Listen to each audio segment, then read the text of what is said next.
వస్తానన్నావు, వెళ్ళొస్తానన్నావు, జంటై ఒకరి పంటై వెళ్ళావు.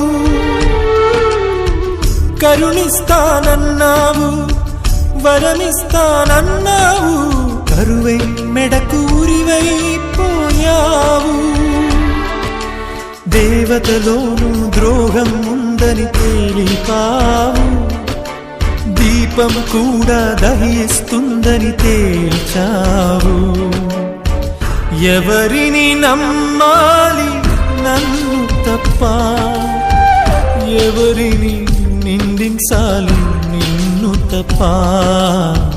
నువ్వంటే ప్రాణమని, నీతోనే లోకమని, నీ తోడే లేకుంటే బ్రతికేది ఎందుకని ఎవరికి చెప్పుకోను.